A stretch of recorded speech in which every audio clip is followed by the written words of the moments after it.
ask me what I'm reading, and they've always heard of Milton, but they don't really know who he is, if that makes any sense. Sort of a name without a face, and I thought since I'm going to be doing quite a bit of Milton, I would give him just a short biography. Just, well, put a face to the name. Literally, that's his portrait right there. It says so. But, poem-wise, I knew I was going to get carried away with this, but it's totally fine by me because it's fun. I'm going to be doing the entirety of book 1. The invocation to light at the beginning of book 3, and Satan's soliloquy from the beginning of book 4. Some of the highlights of the poem, really. Although book 1 is going to take several videos. More than several. But, anyway. John Milton himself was born December 9th of 1608 in London to upper middle class Puritan family. He was very well educated, something of a prodigy, really. Very knowledgeable about Greek and Latin. Even at a young age, was well known for his compositions in Latin, in both verse and in prose. A working knowledge of Hebrew and French and Italian, and was also very talented musically. He played the viola and the organ, and even into old age was evidently a very talented singer.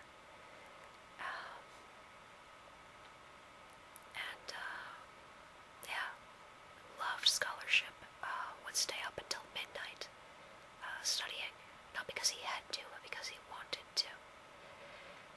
And when he came of age, he originally wanted to become an Anglican clergyman, but became disillusioned by the corruption rampant in the church, and instead went to Europe to find himself, I guess.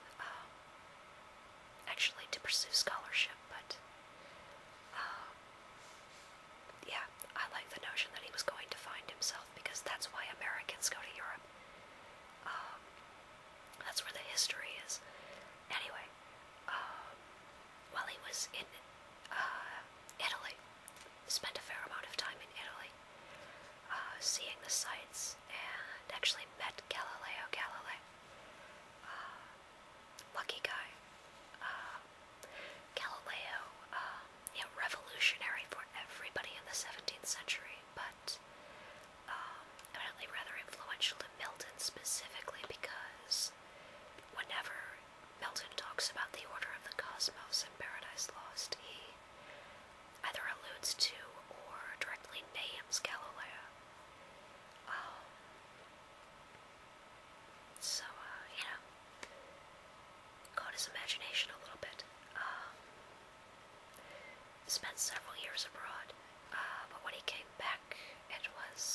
19th century reader who thought Milton was dense probably never read John Donne, but that's another matter entirely.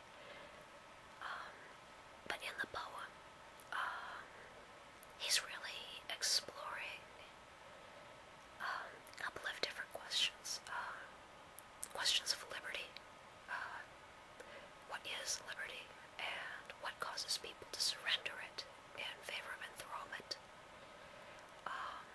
Also asks, what is evil? Why is it so seductive?